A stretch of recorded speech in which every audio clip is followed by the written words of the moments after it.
Barge and Barrel. Hiya Carolyn, here we are at the Barge and Barrel at Ellen Bridge. Carolyn, just briefly tell us who you are. My name is Carolyn Stafford. I'm a local preacher in the Calderdale circuit.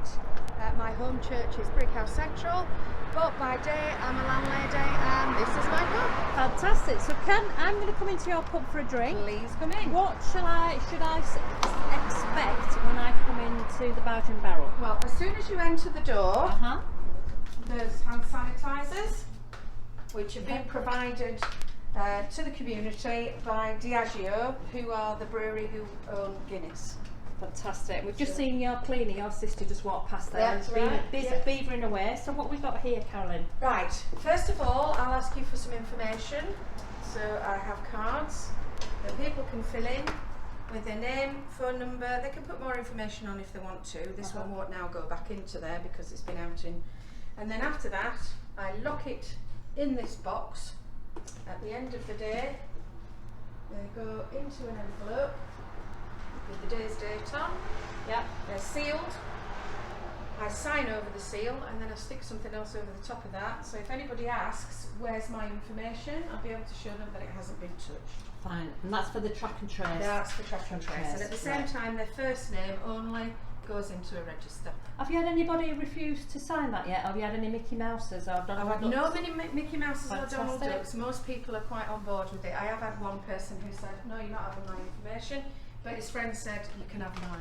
Right. So I said, as long as you promise to get in touch with him, then that's fine. Right. And you can refuse to serve I if can people refuse to don't serve comply. people who won't actually give any information at all. Okay, so I've signed in. You have? So I want a pint of your best, please, Carolyn. What would happen then? Right. Do I sit down? Do I go Yes, to the bar? absolutely. Right, So so we've got the one-way system in place. Got all the markings there. That's it. So you can sit in here, which we now call the RAF room. Ah, for look at obvious that. reasons. Yeah. And there is enough places for three people or 3 households. Right, last time sit. I came in here, there was candles and lots of knickknacks and stuff. Now you've taken all that away. We have, because they need to be cleaned every single day. Right. So Nobody's told us that in the guidance, but as a retired nurse with infection control background and goodness knows what else, I know that anything that small needs to be cleaned all the time.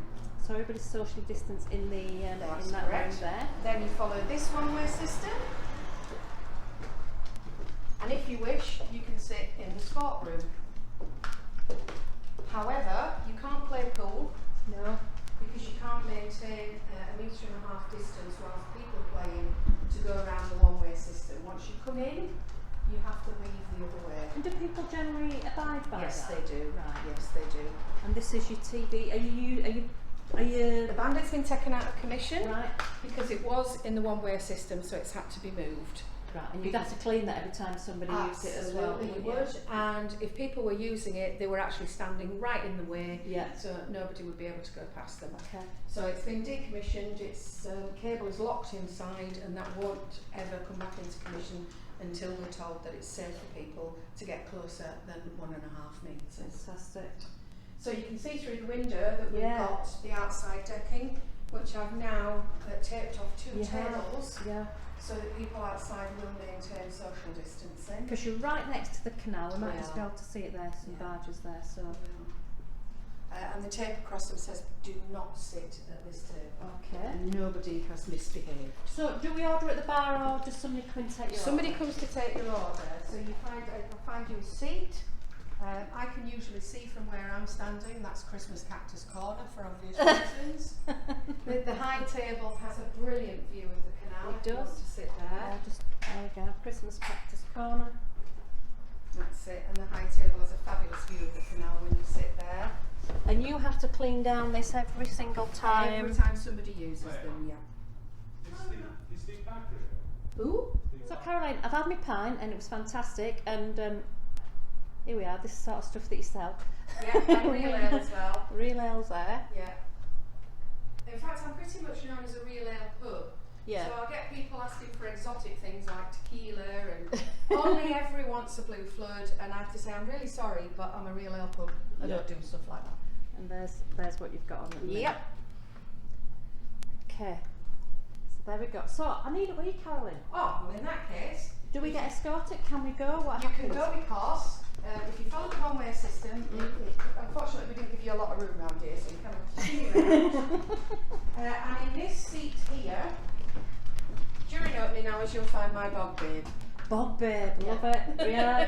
Another hand sanitising station there That's as well. right. Yeah. And the Bog Babe will tell you if the toilet's free or not because there's one in, one out. Okay. So, So you're somebody standing on the door, pretty much. yeah, she sits here. She sits there. That's Yeah. Bob Babe's. Absolutely. Base. Bob's Babe's Bob's base, base. Yeah, base, Bog Babe's base. base. And we alternate around. So if Bog Babe needs to go off for a break, then we'll all cover each other. So there's always somebody here. So I did a lot of work in the gents because it was pretty horrible. It still isn't the best toilet in the world, but I'll tell you what, it's 1,000% better than it was. Okay. I'll show you the ladies more. Careful, because floor's wet. That's okay. Thank you. So Now I've been around and some pubs don't have the doors open, some do. right, it's not normally open. It would normally be closed, but because the floor's wet, Yeah. we have all the doors open Okay. for air throughput. Yeah. So as you come into the loo, I'll stand in this one if you want to photograph that one. Yep. So you'll see we've now got single-use towels. Single-use hand towels. Yeah, and they're not paper. The hand wash has been taken out of action. The fuse has been removed, so you can't use that Hand anywhere. dryer. Yeah. Yeah. And you just explained to me why hand dryers are really not hygienic. The way that they work is that they circulate the air. So as you're using them, the air will be going back up into the machine. And if you haven't washed your hands properly, whatever was stuck to your hands gets taken up with it. The next person to come in to use them puts their hands underneath and gets deposited on their hands what came off yours. So although they think they've got clean hands and they might have cleaned them perfectly, they're no longer clean. Yuck. So we take them out of action and you now get a single-use hand towel, which once you've dried your hands goes into the laundry basket, and on a night they're all laundered. And you were telling me about if the toilet seat's down, that means It's clean. so somebody cleans it. That's correct. So After every use. Is that Bob Babe's job? It's Bog Babe's job. Bob Babe. Well, we love Bob Babe. Don't we? But people do have the option, because there are disinfectants provided, of actually cleaning it themselves. Right. So they're in all of the actual toilet cubicles. So you wash your hands, and as you come out of here, you're going to touch the door handle. So Bog Babe cleans that after you've gone out. Oh, Bob Babe. So you can touch the door handle with absolute certainty that it is completely disinfected. Oh, Turn to your table via the one-way system, or if you're going to the loo before you leave, you go that way, where there's another sanitising station and a separate exit, which is currently closed, of course. Yeah, because it's 10 o'clock in the That's morning. it. Carolyn, thank you. Excellent. Thank you so much for showing us around the You're Barge and very Barrel. welcome. Well, the one thing I didn't tell you Oh, is yes? my staff all wear uniform. Right. They get changed in there when they come in, and after their shift, they leave their uniform, and that's washed overnight. So we feel really safe when we come into our establishment. We have our meetings here, we feel really safe. That's I the think we idea. want to thank you, Carolyn, for all you're doing for the local community. You're very welcome, and the local community is actually starting to pay me back. There was a gentleman on his way to work this morning at the crematorium, saw 3 suspicious looking individuals as he drove past, came back and wouldn't leave until they'd gone. Right. So they're actually looking out for us in the same way that we're looking out for them, so it's working out really nicely. That's great to hear. Carolyn, we've been asking people when we've been doing the COVID stories what prayer requests they may have. Have you anything in particular that you'd like to ask people to pray for? Yes, certainly. We've got a local community project going on now, which I've ended up being chair of somehow, which is the Ellen Lockdown Banner Project, and we're asking all businesses and community groups to produce a little panel that will then be stitched together as a huge banner to say thank you to all the key workers, the NHS, the fire service, etc., who've been working through lockdown to help keep us safe. So praying for that project would be lovely. Yeah. For the community as a whole, because there are still people who are out there all on their own.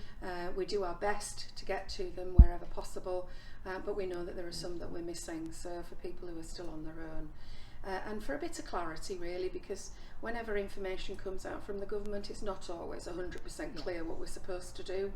I'm very lucky because my past life gives me a lot of experience, but there are lots of businesses that have really got no idea what they're supposed to be doing. For those people that don't know, Calderdale and parts of East Lancs, Greater Manchester, other parts of West Yorkshire we're in We've extra got measures, restrictions, yeah, that's right, extra interventions at the minute, so That's right. it's becoming even harder for yourself because people can't meet No. other people in the pub. No.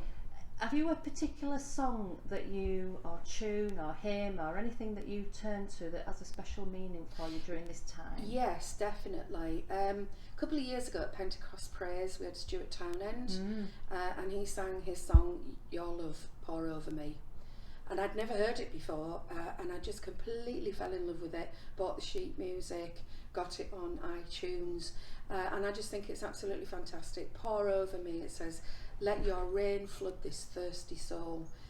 And quite often through lockdown, there's been moments where the soul has been extremely thirsty, and that song has just totally comforted me and just reinforced my faith.